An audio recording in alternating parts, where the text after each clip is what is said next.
So today we're going to take a look at Chem 110's Lab C, which is the oxygen content lab, and we're just going to do a quick rundown of what you should expect to be doing procedurally wise for this lab, and what setups you should expect to be able to produce.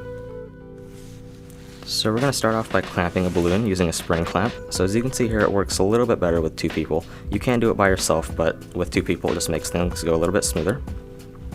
Next, we're going to move on to setting up our detergent beakers as well as our vinegar beaker.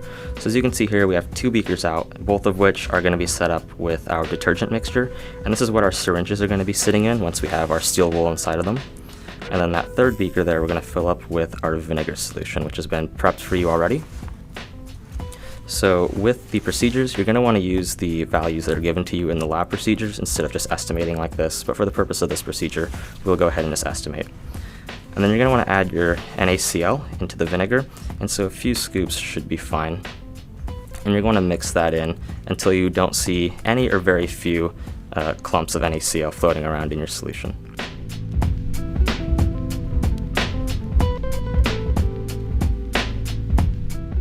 Next, we're going to take the mass of our steel wool ball, and you're going to want to take the mass and you're going to want to record that for your post-lab calculations later on. And then we're going to go ahead and soak that steel wool ball into our vinegar solution. You're going to want to make sure that all of that steel wool gets completely immersed into your solution.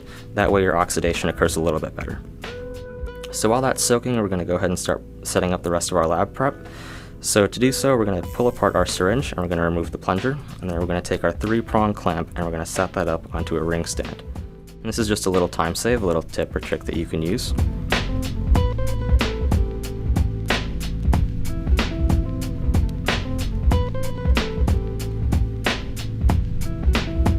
So once it's been sitting for about a minute, you're just going to want to make sure that, again, all your steel wool has been soaked into your solution.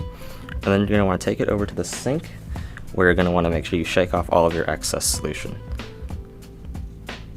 And this is just to make sure that all your steel wool that has been soaked just doesn't have any residual solution left over. That way you get the most out of your reaction in the syringe.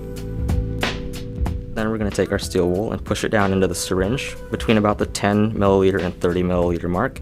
Somewhere in between there should be fine, it doesn't have to be exact. And then we're going to take the tip of our plunger and we're going to insert that back into the main body and push it down to about the 28.5 or the 28 milliliter mark. Again, it doesn't have to be exact. And then we're going to secure that into our 3-prong clamp. And then we're going to soak the tip of the syringe into our detergent solution. And that should be the setup that you should expect to have once you have your syringes set. The second portion of this lab is almost identical procedurally to the first. The only difference is that we're going to be filling our second syringe with the air from the balloon. The trick to this is you're going to want to make sure that the plunger isn't blocking the hole that's been drilled into the syringe at the very top. This is going to allow the air to flow from the tip of the syringe out through the top of the syringe, and it's going to make sure that any residual air that's been inside the syringe is pushed out by the air in the balloon.